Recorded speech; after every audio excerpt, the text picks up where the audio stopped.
महाराज की जय। वंदो सद्गुरु चरण को, करो सुप्रेम प्रणाम। अशुभ हरन मंगल करन, धनी श्रीदेव चंद्र जी नाम।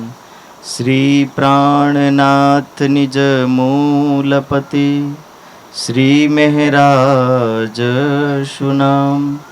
तेज कुंवर श्यामा युगल को, पिया पल पल करो प्रणाम। पिया पल पल करो प्रणाम। बोलो श्री प्राणनाथ प्यारे की जय। ऐसी बढ़ाई कई सिर मेरे, दे दे लई जो दाब।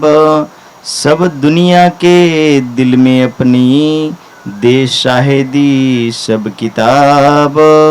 दे शाहिदी कई किताब, मांगत हो मेरे दुल्हा। आज का प्रसंग सीमंत प्रसंग, और सीमंत प्रसंग नो मतलब सुश्रुत एक ऋषि थया। सुश्रुत ऋषि एक ग्रंथ लख्यो, एक ग्रंथનું નામ છે સુશ્રુત સંહિતા। સુશ્રુત સંહિતામાં सीमंतને લઈને વર્ણન કર્યું કે આ પરંપરા ચાલી ગઈ હતી। તો પહેલે તો વેદની વ્યાખ્યાથી શરૂ કરી सीमंतની પદ્ધતિ, કે सीमंतो સંસ્કાર બ્રહ્માની એમની પત્નીનો सीमंत સંસ્કાર કર્યો। પછી વર્ણન લખ્યું કે એવી રીતે આખી દુનિયામાં જેટલા પણ લોકો હતા એ सीमंत સંસ્કારને માન્યતા આપતા ગયા। સુશ્રુત સંહિતાનો જે ઋષિ છે, ઋષિનું કેવું છે, પંચ સંધય શિરસી વિભક્તા सीमंत નામઃ, કે જે ગર્ભમાં બાળક છે એ બાળકને 5 સંધિઓ હોય, એના જોડ બતાયા માઇન્ડના। એ 5 સંધિઓના કારણથી જ્યારે બાળક જે તે ટાઈમમાં सीमंतનો સમયગાળો હોય, એવું નહીં કે ગમે ત્યારે તમે કરી બેહો, એક ટાઈમ સમય છે। सीमंतનો મતલબ એક સમય સીમા છે। કેવો એવું કહેવાનું આવે કે જ્યારે મસ્તિષ્કનો વિકાસ થઈ રહ્યો હોય, ત્યારે મસ્તિષ્કના વિકાસના સમયની અંદર એ सीमंत સંસ્કારની કરવામાં આવે છે। અને सीमंत સંસ્કારમાં 2 પ્રકારની વિશેષ વસ્તુઓનું વર્ણન છે, કે सीमंत સંસ્કારમાં એક તો જેટલા જોડ છે માઇન્ડના, એ કોઈ બી પ્રકારના જોડ છે, 5 સંધિઓ છે। સંધિ એટલે જોડ। એ 5 પ્રકારના જે જોડ છે એ જોડ સારી રીતે જોડાય, અને એને જોડાયા પછી માઇન્ડની, બાળકના માઇન્ડની વિકાસ કરવા માટે જે માતાની કે જે બહેનને જે અન્ન ખવડાવવામાં આવે, કે તે દિવસથી આ માઇન્ડનો વિકાસ થાય, એના માટે તે દિવસથી અન્નને પણ એવું કંઈક ખવડાવવાનું જે આવે છે, ઘીથી લઈને અન્ય વસ્તુઓ જે ખવડાવવામાં આવે, એમાં કઈ વિધાનો લખ્યા છે ખાવા પીવાના। તો એ જે ખાવા પીવાના વિધાનો છે જે માઇન્ડથી સંબંધિત છે, એ વિધાનોને તે દિવસથી ચાલુ કરવામાં આવે, જેના કારણથી અંદર જે બાળક છે એ બાળક એની બુદ્ધિ અને એનું માઇન્ડ વિશેષ રૂપથી વિકસિત થાય।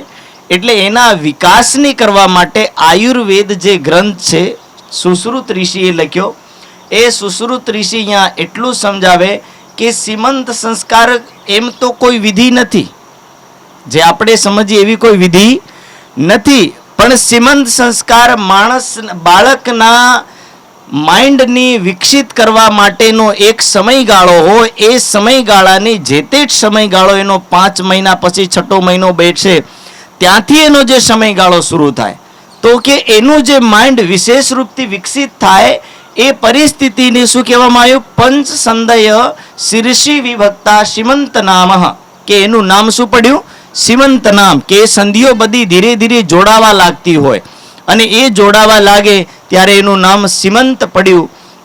सीमंत संस्कारनी अंदर हवे एक तो खावानुं विधान, કે તમે ખાવા શું આપો છો. બાળકના વિકાસ માટે જે ભોજન વાસ્તવમાં જેવું હોવું જોઈએ એ વિકાસ ત્યાં સુશ્રુત ઋષિએ ઘણા બધા પ્રકારના અન્નનો પ્રયોગ કરવા કહ્યું. અને સાથે સાથે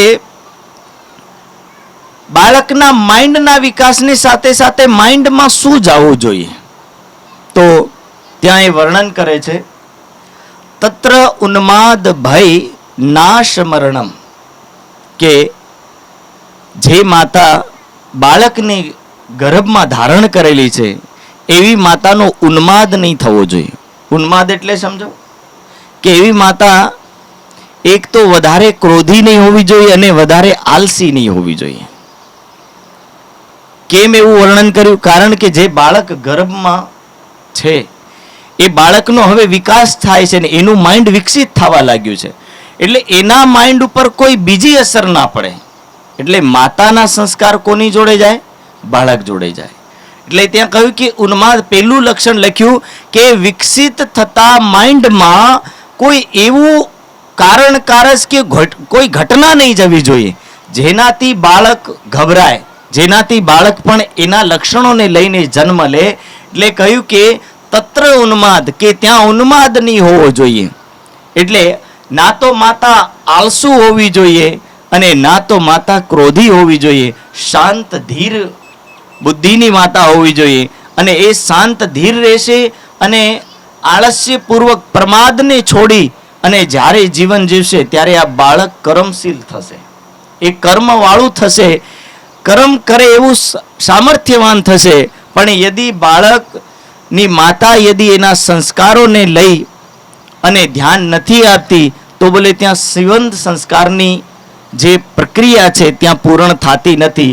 એટલે શ્રીમંત સંસ્કારનું આ પહેલું લક્ષણ છે. વિકસિત થતા માઇન્ડમાં તમે શું નાખી રહ્યા? જે વિકાસ થઈ રહ્યું બાળક એના દિલો દિમાગમાં તમે શું ભરી રહ્યા છો? તો આ તો સારી વાત છે કે આપણે નિજાનંદી છે એટલે સૌથી પહેલા નિજાનંદ સંપ્રદાયની પદ્ધતિ અનુસાર વાણીની શરૂઆત કરીએ છીએ. જબકી અન્ય જે લોકો છે એ વાણીની શરૂઆત નહીં કરે, એ હા હલ્લા બધું મ્યુઝિક જે બજાવે બધું ઉટપટાંગ હોય જેનો કોઈ મતલબ રહેતો નથી. એ કુસંસ્કારયુક્ત મ્યુઝિકની વગાડતા હોય, બાળકને એવા બેકાર ગાયનોથી એના માઇન્ડમાં અસર કરતા હોય તો કે ત્યાં એ અસર નહીં થવી જોઈએ. વાસ્તવમાં યદિ પુત્ર હોય, પુત્રી હોય, બાળક, એના બાળકના માઇન્ડમાં કોઈ સારું જ્ઞાન જાય એવો પ્રથમ પ્રયાસ કરવો જોઈએ. અને એવા પ્રયાસ માટે જે હિન્દુ સંસ્કાર પદ્ધતિઓની અનુસાર જેને સંપ્રદાયને માનતો હોય પણ એ ભક્તિ રસને ભરે. અને ભક્તિ રસની ભરે એટલે આ પ્રકરણ મને એ યાદ આવ્યું કે માતા હો તો કેવી હો? તો કે માતાના હૃદયમાં જે ભાવ જાગૃત હોવા જોઈએ એ માતાના હૃદયમાં એવા જ ભાવ જાગૃત હોવા જોઈએ. માંગત હું મેરે દુલ્હા મન કર કરમ વચન, કે હે પરમાત્મા मैं आपसे मांग तो कर रही हूं, હું તમારીથી કંઈક અરજી અને વિનંતી કરું છું, પણ હે પરમાત્મા એ વિનંતીને તમે સ્વીકાર કરીને મારા બાળકને, મારા અંદર જે વિદ્યમાન જે બાળક છે, જે વિકસિત થઈ રહ્યું છે એવા બાળકને તમે શું સંસ્કાર આપો અને એવા બાળકની અંદર પ્રેમ અને ભક્તિ ભરો. એ ભાવ હોય તો બરોબર છે, પણ જે બાળકની અંદર ભક્તિ ભાવ નથી, કશું નથી, એવા બાળકની અંદર સંસ્કાર પાડવા બહુ જરૂરી છે. એટલા માટે એનું વર્ણન કર્યું કે 5 સંધિઓનો જોડ તો હોય પણ સંધિઓની સાથે સાથે માનવ યદિ એ માઇન્ડમાં, એ દિમાગની અંદર કોઈ સારા સંસ્કાર ભરી નહીં શકે તો બોલે સંધિઓ જોડાય પણ મનુષ્યનું દિલ અને માઇન્ડ કોઈ દિવસ ભક્તિમાં ના જોડાય. એને જોડવા માટે પણ ભક્તિનો રસ હોવો જોઈએ અને એના ભક્તિના રસ માટે આ પ્રસંગ અહીંયા દર્શાવવામાં આવ્યો. અને આવો ઉલ્લેખ તમે અધિકવાર વક્તાઓ છો ઘણા બધા, એટલે તમને ખબર હશે કે મહાભારતના યુદ્ધની અંદર જ્યારે માતા સુભદ્રા ભગવાન શ્રી કૃષ્ણના પ્રવચનોને સાંભળે છે અને સાંભળતા સાંભળતા વ્યૂહ રચનાની પણ ઘટનાને સાંભળે છે અને 6 ઘટનાઓની જ્યારે સાંભળી જાય કે 6 દરવાજા એ વ્યૂહના એક કઈ રીતે પાર કરી શકાય આટલું જ્ઞાન માતા સુભદ્રા સાંભળે છે. અને પછી જ્યારે માતા સુભદ્રાની નીંદ આવે છે ત્યારે બાળક પણ ઊંઘી જાય છે. કહેવાનો તાત્પર્ય કે માતા અને બાળક આ બંને વર્તમાન સમયમાં એક હૃદયથી ધડકતા હોય અને એના કારણથી માતા જે કંઈ સાંભળશે એ પૂરા સંસ્કાર કોનામાં જશે? બાળકની અંદર જશે. એટલે એના માટે કહ્યું માતા કુમાતા કદાપि ના ભવતી, કે માતા કદાપि કુમાતા હો શકતી નહીં. ક્यों નહીં હો શકતી? કારણ કે માતાની અંદર સંસ્કાર સારા છે એટલે માતા બાળકની સુસંસ્કાર આપશે, પણ કદાપि કુસંસ્કાર આપી શકે નહીં. અને એ કુસંસ્કાર ના આપે એટલે પદ્ધતિઓને નિયમ બનાવવામાં આવ્યા કે કર્મ કેવા હોવા જોઈએ. તો કે એક તો ઉન્માદિની હોવી જોઈએ, માતા હોવી કેવી જોઈએ? તો ત્યાં વર્ણન કરે છે કે સ્વાધ્યાયશીલ હોવી જોઈએ. સ્વાધ્યાયશીલ એટલે કઈ ને કઈ વાંચન કરતી હોવી જોઈએ. ધર્મશાસ્ત્રોનું વાંચન કરે, કોઈ સત્સંગને સાંભળે, વીર ગાથાઓ સાંભળે, આવા વીર પ્રવચનો સાંભળે અને વીર પ્રવચનોને સાંભળીને બાળકની બુદ્ધિને એવું જ્ઞાન આપે જેના કારણથી બાળક ગર્ભમાં રહેતું પણ આ પ્રવચનોને સાંભળતું શક્તિશાળી બને અને એવું નિડર બને. અગલા શબ્દમાં કહ્યું ઉન્માદ ઓર ભય, કે ભય એટલે વર્ણન કર્યું કે કોઈ વ્યક્તિ એના બાળકને ડરપોક નહીં બનાવે. એટલે બહાર આવીને એને સમજાવવું બહુ મુશ્કેલ છે. એટલે એની અંદર કહ્યું કે ઉન્માદી તો નહીં હોવું જોઈએ, પણ સાથે સાથે ડરપોક પણ નહીં હોવું જોઈએ, ભયભીત થાય એવું નહીં હોવું જોઈએ. અને ભયભીત ના થાય એટલા માટે આ ભય શબ્દ વાપર્યો. કે એના માટે શું કરવું જોઈએ? તો કે તમારા સમાજમાં જે કંઈ વીર પુરુષો થયા એ વીર પુરુષોની ગાથા સંભળાવો, એને વીર પુરુષોના પ્રવચન સંભળાવો, જેનાથી એ બાળક વીર બને પણ ભયભીત અને ડરપોક અને કાયર ના બને. એટલે ઉન્માદ ભય. તીસરું જે વર્ણન કર્યું ત્રીજા નંબરનું કે નાશ, કે કુળનો નાશ કરે એવું બાળક ના બનવું જોઈએ. અને કુળનો નાશ કરે એવું ના બાળક હોવું જોઈએ. એના માટે કુળને સદા શોભાયમાન કરે એવું બાળક હોય તો એના માટે એટલું કહ્યું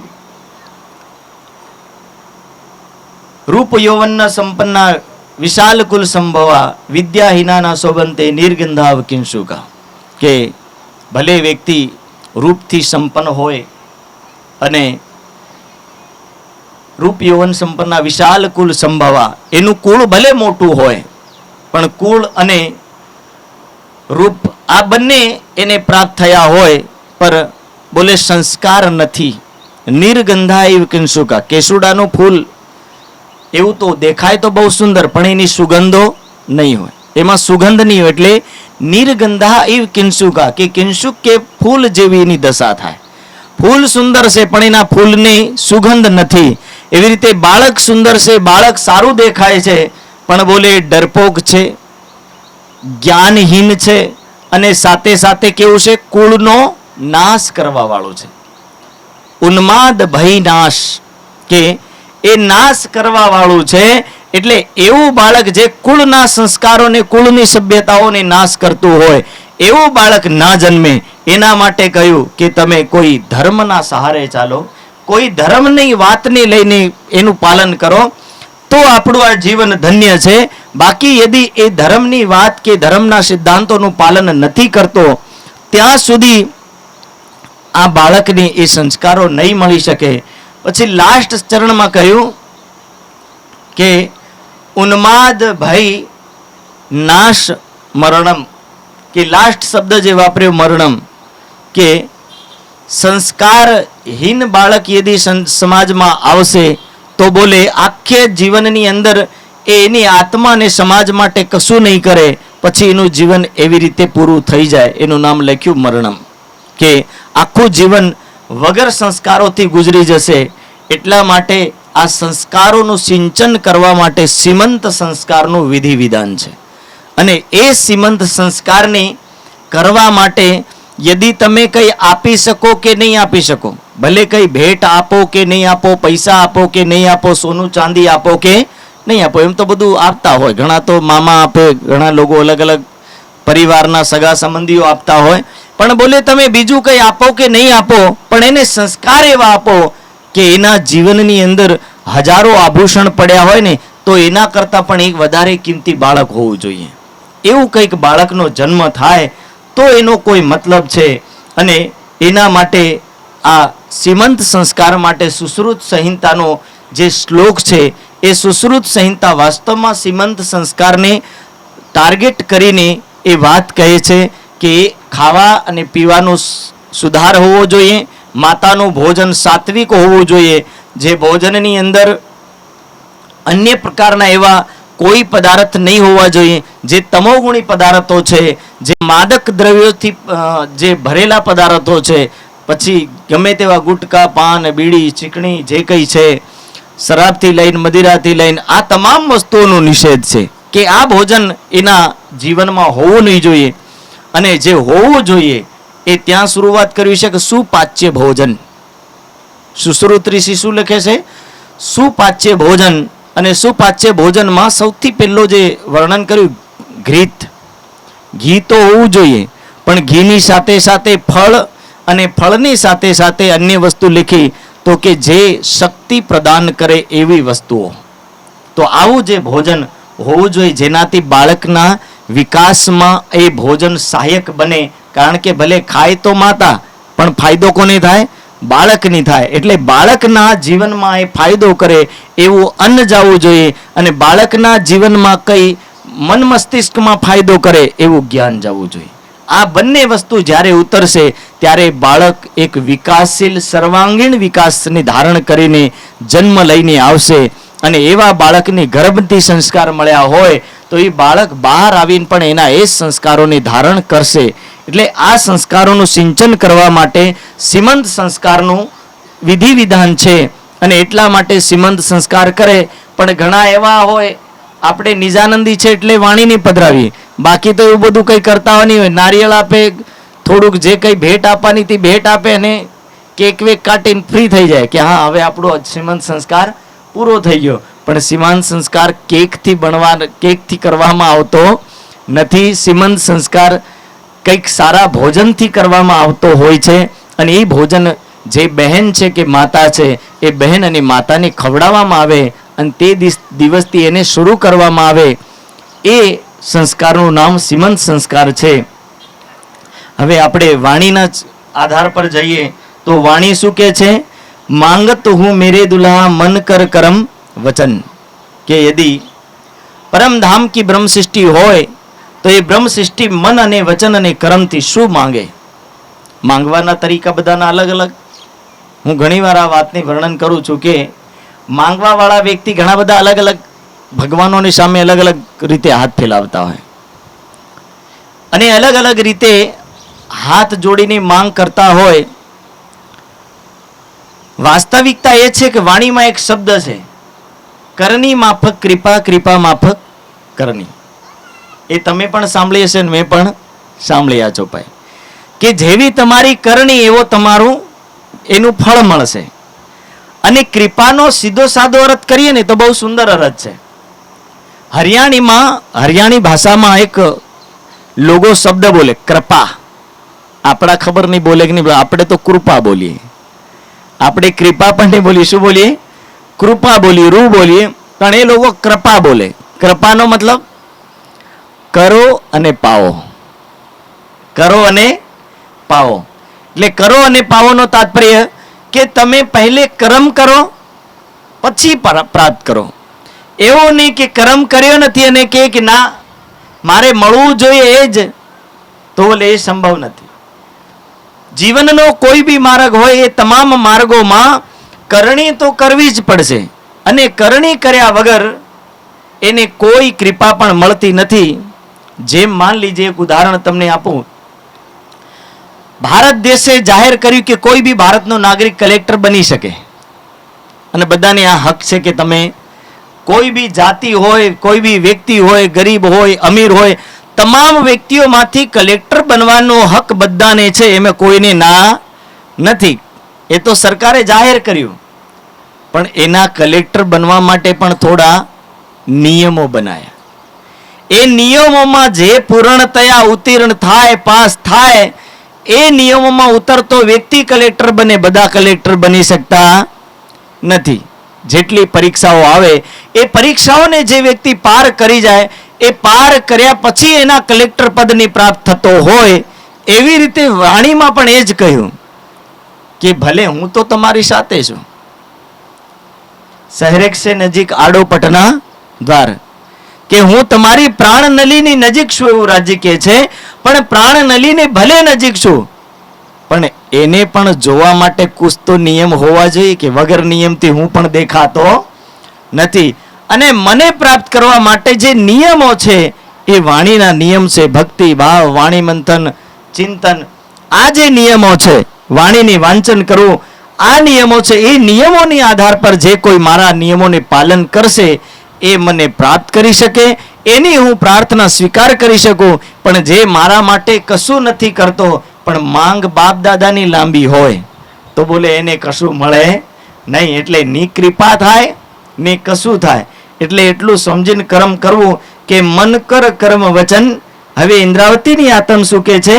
એ जिन तुम खाली करो मैं अर्ज करूं दुल्हन, કે હે धामधनी, आप मेरे इस प्रार्थना को और મારી અરજીને તમે સ્વીકાર કરો. હું તમારી સામે અરજ કરું છું. અને અરજમાં શું અરજી કરી? મેરે ધની તુમારી સાહેબી તુમ અપની રાખો આપ, કે હે ધામધની, હે પરમાત્મા, મને તમારી શોભા નથી જોતી, પણ તોય આપણને બહુ મોટી શોભા આપી છે. સુંદર સાતની શોભા એટલે કઈ દુનિયામાં ભગવાન જેવી શોભા, કોઈ નાની મોટી શોભા આપી નથી. એટલે તો ભવિષ્ય ઉત્તર પુરાણમાં કહ્યું ને, કથા યોગે તાન સન્માન પૂજિષ્યતિ માનવા, કે ખાલી બ્રહ્મ સૃષ્ટિની કથા સાંભળશે ને લોકો, તોય લોકો એને માનશે. અને યસ્ય પૂજા પ્રભાવે જીવ સૃષ્ટિ પે સમુદ્ર, આરતી ઉતારવાની વાત નથી કીધી, પણ કે એની સેવા કરવાથી, એની કોઈ પૂજા કરવાથી વ્યક્તિ બોલે જીવ સૃષ્ટિ ભવસાગરથી પાર થઈ જશે. જબ આટલું વર્ણન લખ્યું હોય તો સમજી જાઓ કે આ જાગણી બ્રહ્માંડમાં રાજ્ય આપણને શોભા કેટલી મોટી આપી છે. અને શોભા તો આપી, એમાં કોઈ શક નથી. શોભાનો મતલબ કે વાણી મળી. अब राज्य स्वयं तो परमधामથી આવીને ચર્ચા નથી કરવાના કે તમે ચર્ચા કરો કે હું ચર્ચા કરું. શોભા કોની આપી? સુંદર સાતની. એ સુંદર સાત એ ચર્ચાની કરે છે, ત્યારે એ ચર્ચા તો ભલે રાજ્યના માધ્યમથી થઈ રહી છે, પણ શોભા કોની પ્રાપ્ત થાય છે? સુંદર સાતની.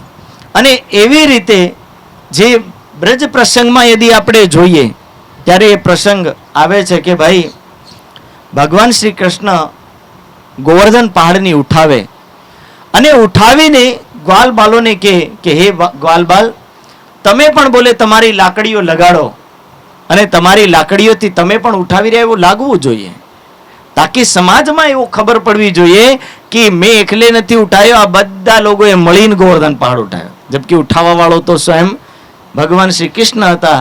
પણ કારણ કારજ એવું હતું કે ગ્વાલ બાલને શોભા આપવા માટે એમની લાકડીઓ પણ ઊંચી કરાવી. આ જાગની બ્રહ્માંડ એવું છે કે જાગની બ્રહ્માંડની અંદર રાજજી મહારાજે સ્વયં આ બ્રહ્માંડમાં જાગણી તો સ્વયં કરવાની છે, કોઈ બીજાની કરવાની નથી. બીતકમાં ઘણા બધા એવા પ્રસંગો આવે કે ધની જગાએ જાગહી, કે સુંદર સાત ભલે કોઈ બી જગાડે એવું લાગે, પણ પરમાત્મા કે બિલા અલાવા કોઈ જાગી શકતું ધની જગાએ જાગહી, की વાણીનું જ્ઞાન પરમાત્મા દ્વારા પ્રાપ્ત છે. અને એ જ્ઞાનને સાંભળીને જે વ્યક્તિ જાગૃત થશે એ રાજ્ય જગાડી રહ્યા એવું વિચારવા જેવું છે. પણ તોય છતાં બોલે શોભા સુંદર સાત को મળશે. तुम अपनी राखो आप, इश्क दीजे मोहे आपनो, मैं तासो करूं मिलाप. કે એક આત્મા ભાવ કેવો લે કે હે પરમાત્મા, હે રાજ્ય મહારાજ, મને તમારું ઈશ્ક અને તમારો પ્રેમ જોઈએ, નથી તમારી સાહેબી જોતી, નથી કોઈ દુનિયાનું માન કે નથી મોભો જોઈએ, પણ જે જોઈએ મને કેવલ પ્રેમ જોઈએ છે. અને એ પ્રેમ જો મને મળે તો મેં તાસો કરું મિલાપ. કે સીધી સાદી ભાષામાં કહ્યું કે મારા મિલન માટે અને તમારા મિલન માટે મારી અંદર પ્રેમ હોવું જોઈએ. પ્રેમ વગર હું તમને મળી શકતી નથી ને તમે મને મળી શકતા નથી. એટલે મને કેવલ પ્રેમ જોઈએ, પણ તમે આ પ્રેમને મને આપો, એ માંગ કરી. જબકી સુંદર સાથ કી માંગ તો અલગ અલગ હોય. કોઈ અલગ માંગે, કોઈ બીજા રૂપમાં માંગે, ઘણા બધા અલગ અલગ. એક તો સાહેબ એક ઘટના તમને કહું. એક વ્યક્તિ સિક્કિમથી આવ્યો અને સિક્કિમથી વ્યક્તિ આવ્યો ત્યારે સૌથી પહેલા સ્વામીજીને કહ્યું કે સ્વામીજી મારે મંત્રી બનવું છે સિક્કિમનો. એટલે રિયલ ઘટના છે. પછી એ લેટર બહુ લાંબુ લખીને લાવ્યો. સ્વામીજી વિચાર કરતા થઈ ગયા, મંત્રી બનવું, મંત્રી બનવા માટે બોલે રાજ્યને અરજ લગાડવી એ કઈ રીતે સંભવ? હા, યદિ તમે કહો કે મારે રાજ્યના પ્રેમમાં ડૂબવું છે, ધ્યાનમાં ડૂબવું, તો આપણે વાત અલગ છે. પણ દુનિયાની માયાને પકડવા માટે વ્યક્તિ કહે છે કે મારે મંત્રી બનવું ને એના માટે કોઈ એવા આશીર્વાદ મળે કે હું મંત્રી બની જાઉં. સ્વામીજીનો સ્વભાવ મુસ્કુરાવી દે પણ વધારે કંઈ બોલતા નથી. એટલે સ્વામીજીએ મુસ્કુરાવી દીધું. સ્વામીજીને ખબર પડી ગઈ કે ભાઈ ये माया की मांग है. જેમ બીતકમાં એક પ્રસંગ નથી આવતો કે મોમિનો की मुराद जो है, जो अर्जी है वो कबूल नहीं होगी. સાહેબ બીતકના પ્રસંગની અંદર કે અરજી એમની કબૂલ નથી થવાની. કેમ કબૂલ નહીં થાય? કારણ કે દુનિયાની માંગ કરે તો એ અરજી કબૂલ થવાની. આધ્યાત્મિક માંગ તમે ગમે તેવી કરો એ બધી અરજી કબૂલ થશે, પણ સંસારની યદિ માંગ કરશો તો એ અરજી કદાપી કબૂલ થતી નથી. અને કબૂલ નહીં થાય એટલા માટે દુનિયાની માંગ કરવી જોઈએ પણ નહીં. પણ તો છતાં વ્યક્તિ દુનિયાની અરજીને, દુનિયાની વસ્તુની માંગવા માટે રાજ્યની સામે હાથ ફેલાવે છે. પણ રાજ્ય એક શબ્દ કહ્યો કે યદિ જો તું ચાહે वैसा कभी होने वाला नहीं. जो मैं चाहूं यदि तू वैसा ही करता जाए तो जो तू चाहे वही होगा. કે જે તારી અંદર ઈચ્છા છે એ તારી ઈચ્છાને યદि પૂર્ણ કરવા માંગે તો હું જેવી રીતે ઈચ્છા રાખું છું એવું તું કામ કર તો અવશ્ય તારી ઈચ્છા પૂર્ણ થશે. પણ જો તું તારી ઈચ્છાની અનુસાર કદમ ભરવા માંગતો હોય ને એની રહેણીમાં જીવા માંગતો હોય તો બોલે એ ઈચ્છાઓ કદાપી પૂર્ણ થઈ શકતી નથી. એટલે એના હિસાબથી સુંદર સાથની માંગણી પણ હોય, પણ એ માંગણીમાં પરમાત્મા હોય. હું ઘણીવાર ઘણા ઉદાહરણો આપું છું કે એક પતિ પત્ની છે, માન લો એની પત્નીની સાડી ફાટી ગઈ છે. શું એના પતિની ખબર નહીં પડે કે મારી પત્નીની સાડી ફાટી ગઈ છે? એ સામેથી જ કહેશે કે ભાઈ હું તમને સાડી લઈ આપું, કારણ કે એના પતિની આ વસ્તુનું ભાન છે. પણ 5 સાડીઓ ભલે પડી હોય તોય છતાં કે ના આગલી સાડી 10,000 ની આવા દેજો, તો પછી તો રાજ્ય શું કહેશે? દુનિયાનો પતિ પણ ના કે 5 સાડીઓ પડી તોય છતાં માંગ કરે છે. એવી રીતે ધન ધાન્ય બધું છે તોય છતાં મોટા પદો માટે માંગ કરતા હોય તો રાજ્ય પછી એવું જ કહેશે કે તમને જીવન જીવવા માટે જરૂરિયાત પૂરતા જેટલા સાધનો છે તમને બધા આપ્યા, તોય છતાં તમે એ સાધનોને છોડીને હજી હાઈ હાઈ કરો છો. તો બોલે એના કરતાં હવે તમે માંગ કરો છો એ હું આપું કે નહીં આપું એ મારી મરજીનો સવાલ છે. એટલે જે મેં ચાહો એ થઈ શકે, તમે ચાહો એ સંભવ થઈ શકતું નથી. એટલે આ વસ્તુને વાણીમાં સમજાવવામાં આવ્યું કે કરની માફક કૃપા, કે કરની તો હોવી જોઈએ, કર્મ વગર તો કશું મળતું નથી. એટલા માટે હું અધિકતર યોગ દર્શનની વાત એટલે કરું છું કે યોગ દર્શનના સિદ્ધાંતો એક અલગ જ છે. તપસ સ્વાધ્યાય ઈશ્વર પ્રણિધામ ક્રિયા યોગ, કે તપ હોવું જોઈએ અને એ ક્રિયા યોગ છે. ક્રિયા યોગ યાની કર્મ યોગ છે.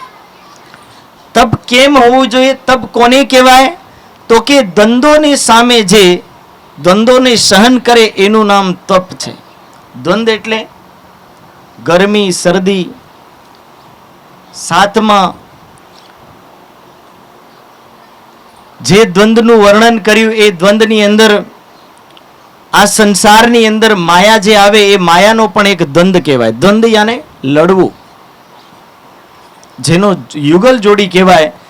એ દ્વંદને જ્યારે વ્યક્તિ સહન કરતો હોય, શીત, ઉષ્ણતા, આ બધી વસ્તુની સહન કરતો વ્યક્તિ ધીરે ધીરે પરમાત્માના સહારે બેસી રહે છે. એ એક પ્રકારનું તપ છે. અને એવી રીતનું તપ કરવું શું છે? ક્રિયા યોગ છે. ને એનું નામ ક્રિયા યોગ છે. તમે માંગો, પણ માંગવા માટે પણ શું જોઈએ? તો એના સૂત્રના 3જા નંબરના શબ્દમાં કહ્યું ઈશ્વર પ્રણિધાન, કે પહેલે તમે તમને સમર્પિત કરી દો. જેમ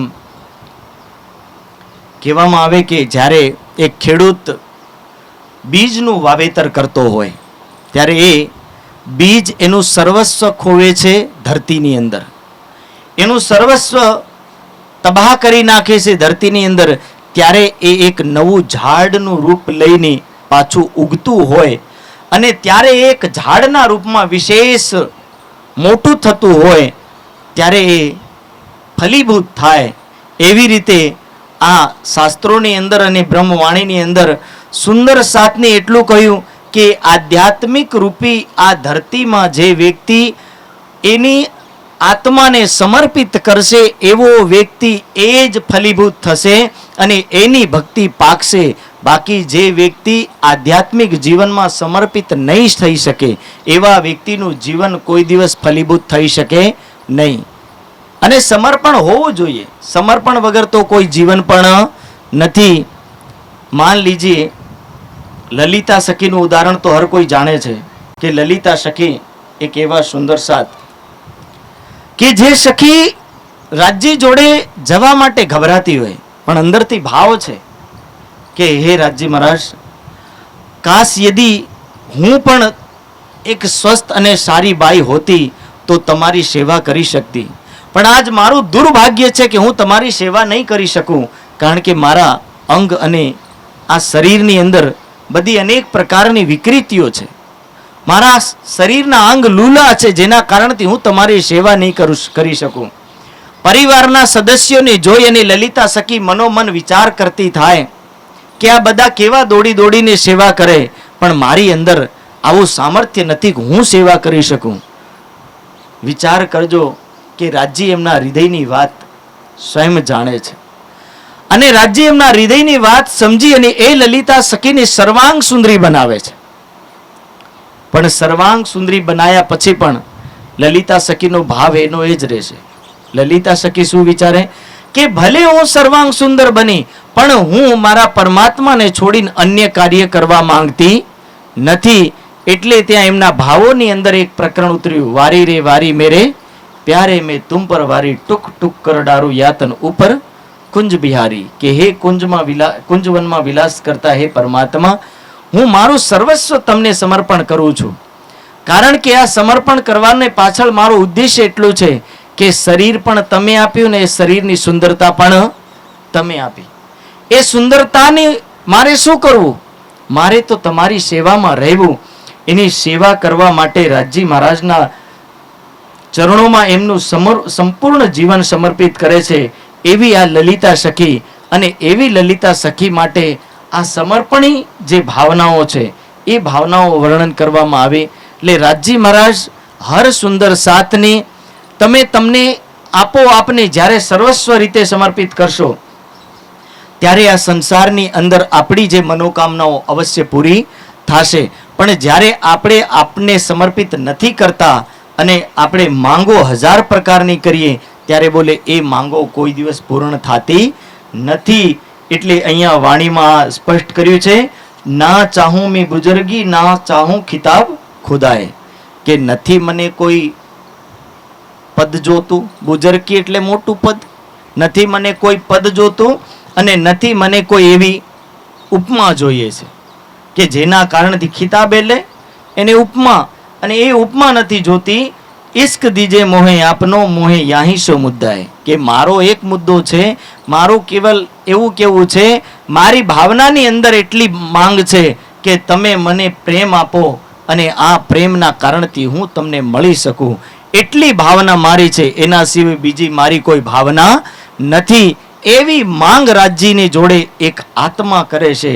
અને શ્રીમંત સંસ્કારની અંદર વાસ્તવિકતા એ છે કે જ્યારે કોઈ માતા એના બાળકની ગર્ભની અંદર રાખે અને એ ટાઈમની અંદર માતાને સાંજ સવારે ભક્તિના રસમાં ડૂબવું જોઈએ.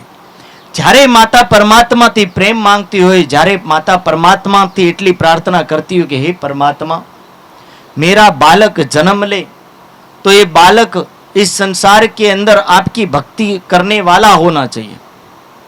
એટલે કોઈ કહ્યું છે જનની જને તો ભક્તજન યાદ આતા યા સુર, કે કોઈ માતા બાળકની જન્મ લે તો એ બાળક જન્મે કેવું, તો કે યા તો કોઈ દાતા હોવો જોઈએ, યા કોઈ ભક્ત હોવો જોઈએ, યા કોઈ સુરવીર હોવો જોઈએ. એવું કોઈ બાળક જન્મ લે, પણ એના બાળકની જન્મ લેવા માટે પણ માતાનું યોગદાન હોવું જોઈએ. અને એવું યોગદાન હોય તો જ બાળક જન્મ લઈ શકે, નહીં તો એ બાળક એવો જન્મ લઈ શકે નહીં. જરૂરી નથી કે કેવો એવો પરિવેશ હોય કે નહીં હોય, પણ માતામાં સામર્થ્ય હોય તો બાળક ગમે તેવું હોય, પણ એ સામર્થ્યવાન બાળક જન્મ લઈને આવે છે.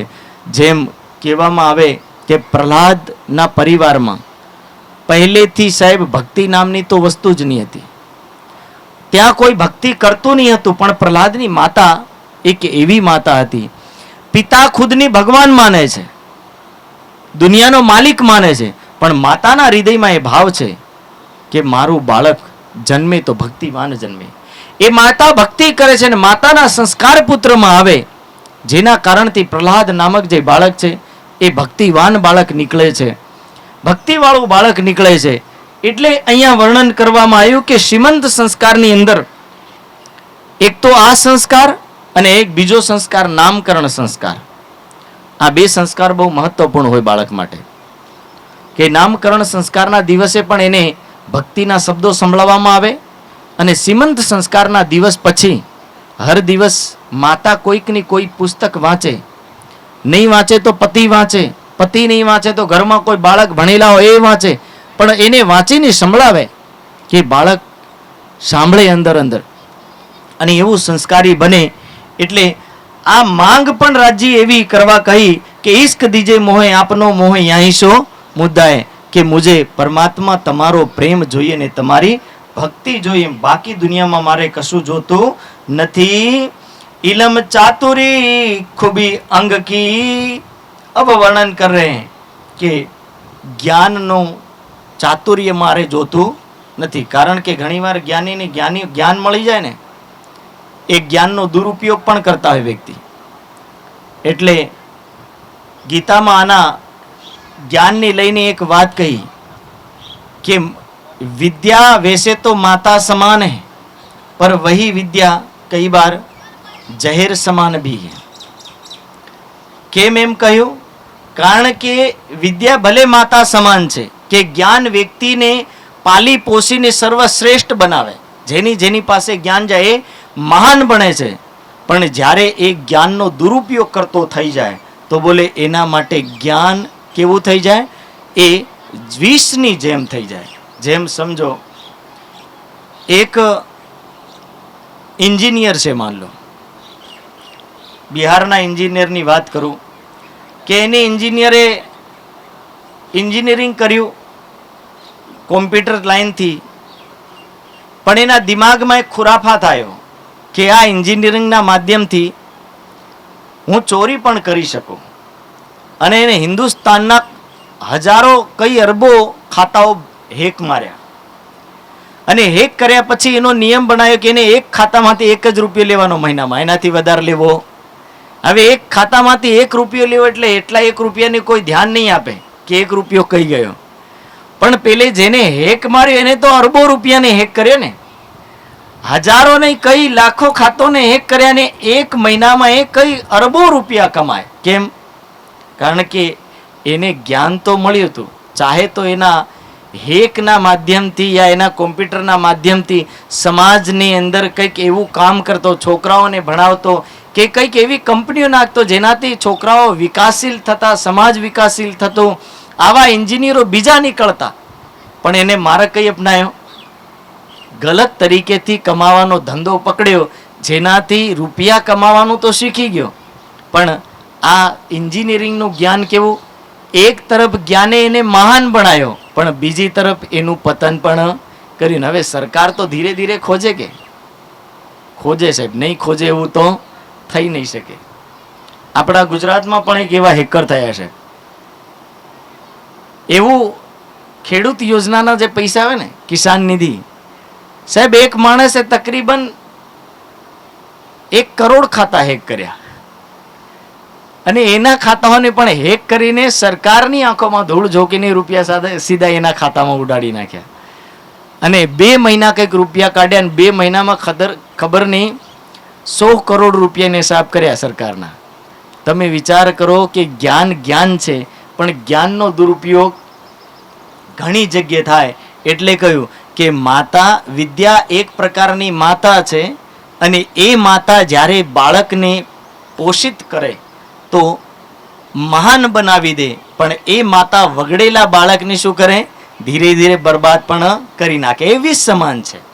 એટલે જ્ઞાન બરોબર છે, પણ જ્ઞાન યદિ દુરુપયોગ થતું ગયું તો ધીરે ધીરે એના દુરુપયોગના કારણથી જ્ઞાન ही માણસ કા નાશ પીટ દેતા है. એના માટે વાણીમાં કહ્યું, ઇલમ ચાતુરી ખૂબી અંક કી મોહે એહી પટ लिख्या अंकुर कि ये इलम की चातुरी है, ये मुझे नहीं चाहिए. यानी એ ચાતુર્ય મારે નથી જોતું, પણ હે પરમાત્મા, યદિ મને કંઈ તમે આપી શકો તો તમે તમારો પ્રેમ આપો, બાકી દુનિયામાં મારે બીજું કંઈ જોતું નથી. ઇન્દ્રાવતીની આત્મ તો સાહેબ પહેલેથી આ જ્ઞાનના માર્ગથી પણ દૂર રહેવા માંગે છે કે હે રાજ્ય મહારાજ, તમે કેવલ મારા હૃદયમાં બેસો અને હું તમને જોતી રહું. પણ રાજ્યને કામ લેવું, એટલે એ કામના કારણથી રાજ્ય ઇન્દ્રાવતીના મુખારવિંદથી આ વાણી અવતરિત કરી, અને એ જ્ઞાન જે સુંદર સાતના માધ્યમથી વિતરણ કરવામાં આવે, એ રાજ્યના એક સિલેક્ટેડ શરીરો છે કે સિલેક્ટેડ આત્માઓ છે, જેના કારણથી એ આત્માઓના દ્વારા આ સંસારમાં જ્ઞાન વિતરણ કરવામાં આવે છે. અને એના સુંદર સાત માટે પણ એ સંદેશ છે કે તમે જ્ઞાનનો અહંકાર લેતા નહીં. બીજું બધું લેજો, પણ જ્ઞાનનો અહંકાર લેવો જોઈએ નહીં. यही ना देवे देखने मेरे दुल्हे के मुख का नूर, कि ये क्या करेगा? ये हमारे राज्य के मुख को कभी देखने नहीं देगा. यानी परमात्माનું દર્શન પણ કરવા દેવા માંગે નહીં. એવી આ ઇલમની ચાતુર્ય હશે, જ્ઞાનની ચાતુર્યતા હશે. એટલે જ્ઞાનની ચાતુર્યતાને એટલો પ્રયોગ કરવો કે જ્ઞાન આત્મા કલ્યાણ માટે મળે, ના કે આપણા પતન માટે હોય. ઘણીવાર જ્ઞાન મળે તો જ્ઞાનની પાછળ અજ્ઞાન પણ ઘણીવાર छिपाયેલું હોય. એવું નથી સાહેબ, જ્ઞાનના માર્ગો ઘણા બધા છે, જ્ઞાનમાં પણ ઘણું અજ્ઞાન छिपाયેલું હોય. અને એટલા માટે તો કહ્યું કે બ્રહ્માત્મક જ્ઞાન, સંશયાત્મક જ્ઞાન, અભાવાત્મક જ્ઞાન અને નિર્ણયાત્મક જ્ઞાન. જ્ઞાનના પણ પ્રકાર કેટલા છે? 4 પ્રકાર છે.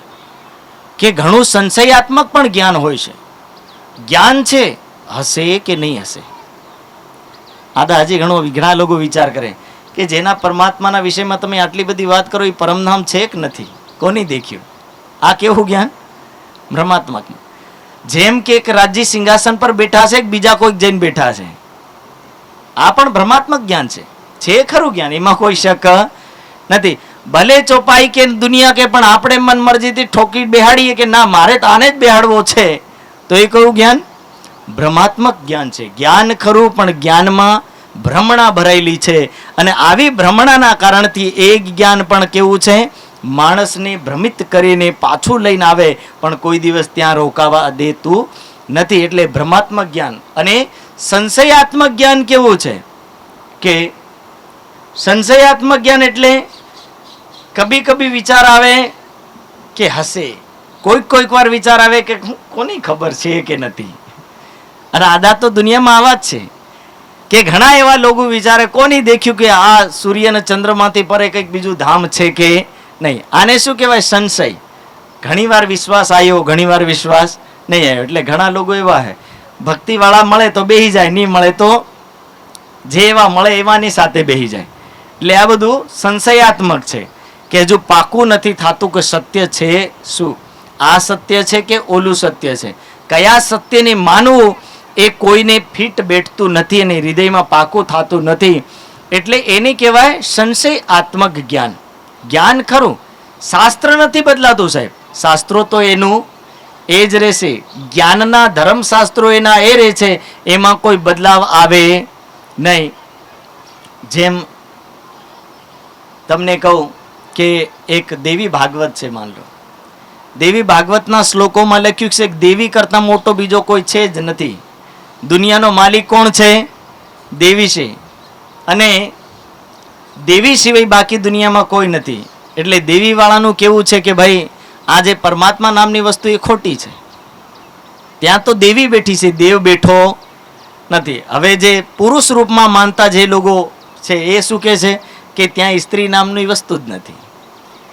એટલે બંને તરફથી સમસ્યા. એક કહે છે કે સ્ત્રી નામની વસ્તુ નથી, બીજો કહે છે પુરુષ નામની વસ્તુ નથી. એટલે આ બે તરહની વિચારધારા સાંભળતો માનવી શું વિચારે? સ્ત્રી માનો, પુરુષ માનો. એ તો એના વચ્ચેમાં તટકાશે ને. એટલે એવી રીતના જે સંશયો ઊભા થાય ત્યારે સંશયાત્મક જ્ઞાન, ભ્રમાત્મક જ્ઞાન અને અભાવાત્મક જ્ઞાન. અભાવાત્મક જ્ઞાન એટલે જેના વિષયમાં જ્ઞાન નથી પણ મરમરજીથી જે આવ્યું તે બેહાડી જ દેવાનું.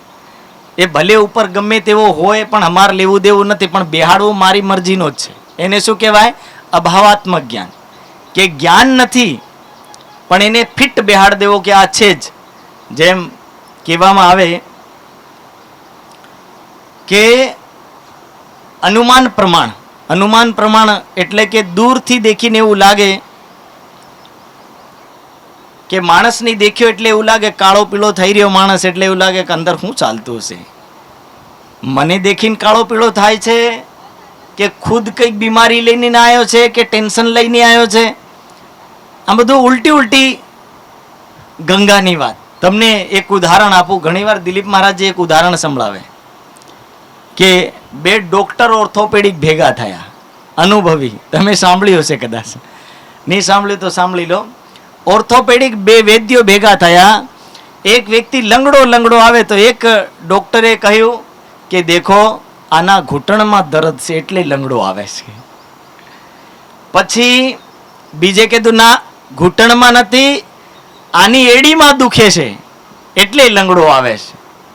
તો કે કઈ વાંધો ને, શરત લાગી જાય કે એનું ઘૂંટણ દુખે છે કે એડી દુખે છે એ તો આપણે અહીંયા આવીને જ ખબર પડશે. એટલે બે એના અનુમાનના જ્ઞાનથી ફિક્સ કરીને બેઠા. એક કે છે ઘૂંટણમાં પ્રોબ્લેમ છે ને એક કે છે એડીમાં પ્રોબ્લેમ છે. એ વ્યક્તિ ચાલતો ચાલતો આવ્યો. બંનેમાંથી એકે પૂછ્યું કે ભાઈ મારું માનવું છે કે તારો ઘૂંટણ દુખે છે. પેલો માણસ તોય ચૂપ રહ્યો. બીજો બોલ્યો ના ના, મારું માનવું છે કે તારી એડીમાં દુખાવો છે. પેલો કે નથી મને એડીમાં દુખાવો, નથી મને ઘૂંટણમાં દુખાવો, મારે તો ચંપલની પટ્ટી તૂટી ગઈ એટલે લંગડો ચાલીને આવું છું. એટલે આવું કામ સાહેબ, ઉલટી ગંગા. અભાવાત્મક જ્ઞાન છે ઓલા બંને ડોક્ટર, એમાં કોઈ શક. જેમ દુનિયામાં જ્ઞાની તો બહુ છે, એમાં કોઈ શક નથી. જ્ઞાની છે એ બરોબર છે, પણ આદુ અનુમાનથી ઠોકી બેહાડવું એ જ્ઞાન કામ કરતું.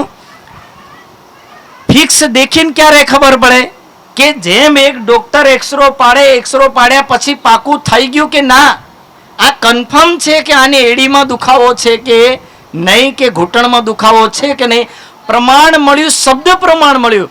અને શબ્દ પ્રમાણ મળ્યા પછી એ શબ્દ પ્રમાણના માધ્યમથી જે વ્યક્તિ માની જાય કે આનામાં આ અંગમાં પ્રોબ્લેમ છે કે નથી, એની વાતને સમજવું એ વાત બરોબર છે. પણ શબ્દ પ્રમાણ કામ કરે કે નહીં કરે? જ્યાં આવે ત્યાં ફિટ બેહાડ દેવું. રાજી હોય કે નહીં હોય, આપણે આપણો શબ્દ લગાડી જ દેવો તો એ શું થઈ ગયું? આ ડોક્ટરો જેવું છે. જ્ઞાની ખરા પણ કેવા? અભાવાત્મક જ્ઞાની છે. અને અભાવાત્મક જ્ઞાન એટલે જ્ઞાનની કમી ખરી, અને એવા જ્ઞાનને લઈ અને સંસારમાં હજારો લોકો જીવન જીવતા હોય. એટલે રાજી કહેશે કે તમે એક્સરો કર્યા પછી પેલો ફોટો દેખાય ને એ દેખાયા વગર માનતા નહીં. કારણ કે એક્સરો કયો? આ બ્રહ્મવાણી રૂપી. એ પ્રત્યક્ષ ક્યાંથી આવ્યું? પરમ ધામથી. यदि આ વાણી કહી દે કે આવું લખ્યું છે તો લખ્યું છે, વાણી કહે કે નથી લખ્યું તો નથી લખ્યું. આપણું અનુમાન જ્ઞાન કઈ કામ લાવવું જોઈએ નહીં. એમે તો બધા મહાજ્ઞાની છે, પણ મહાજ્ઞાનનો મતલબ ત્યાં સુધી કામ નથી કરતો જ્યાં સુધી શબ્દ પ્રમાણિત નહીં કરે ત્યાં સુધી માનવા જેવું છે નથી. એટલે વાણીના આ શબ્દો કે છે કે ઇલમ ચાતુરી ખૂબી અંકી મોહે એહી પટ લીખ્યા અંકુર એહી ના દેવે દેખને મેરે દુલ્હે કે મુખ કાનૂર. કે પરમાત્માને એવો માણસ પણ દેખી શકતો નથી જે આવા ત્રણ પ્રકારના જ્ઞાનમાં સદા ભ્રમિત થતો રહેતો હોય છે. અને એને ત્યાંથી બીજા માર્ગ ઉપર ચડાવે છે. એટલે કહ્યું એહી અંકુર સાત કારણ કરત મિલાપ અંતરાય. અને આવી જ્યારે વસ્તુ આપણી અંદર વિદ્યમાન થાય ત્યારે સુંદર સાતનો મિલાપ એના બાધા ઉત્પન્ન કરે છે. ના તો એકય આહે ઇન પિયા કી દેવે બ્રહ્માંડ ઉડાય, કે એક હૃદયની ભાવના અને એક આહટ આ સંસારને છોડીને પરમાત્મા અમને મળવા માટે આપણને તૈયાર કરી નાખે છે. પણ જ્યારે બોલે આ અહંકાર, આ અજ્ઞાન, આ ભ્રમાત્મક જ્ઞાન આપણી અંદર પડેલું હોય, જેના કારણથી આપણે ધીરે ધીરે બરબાદ થઈ જઈએ છીએ. અને એ બરબાદ નહીં થઈએ એટલે વાણીના શબ્દોને લઈ અને વાણી જેવો આદેશ કરે છે એવા જ્ઞાનને લઈને આપણે જ્યારે ચાલશું ત્યારે ધીરે ધીરે આ જ્ઞાનના માધ્યમથી આપણે પાર થઈ જશું.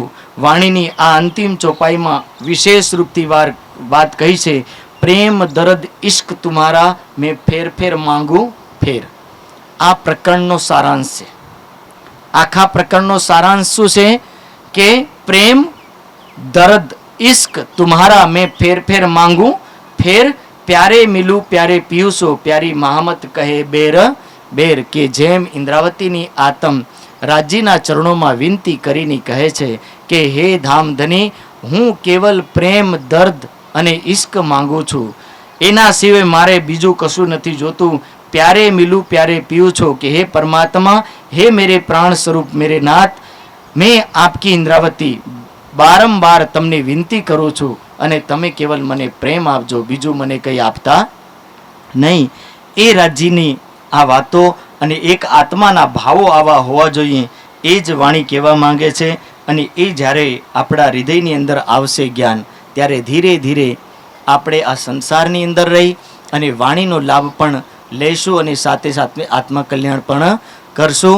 એટલે આ સિમંત સંસ્કારની અંદર પરમાત્માથી શું મંગાય તો આપણા બાળક માટે સુસંસ્કાર મંગાય, બાળક માટે પ્રાર્થના કરાય અને બાળક જ્ઞાની બને, ભક્તિવાન બને, દાતા બને, કોઈ શૂરવીર બને.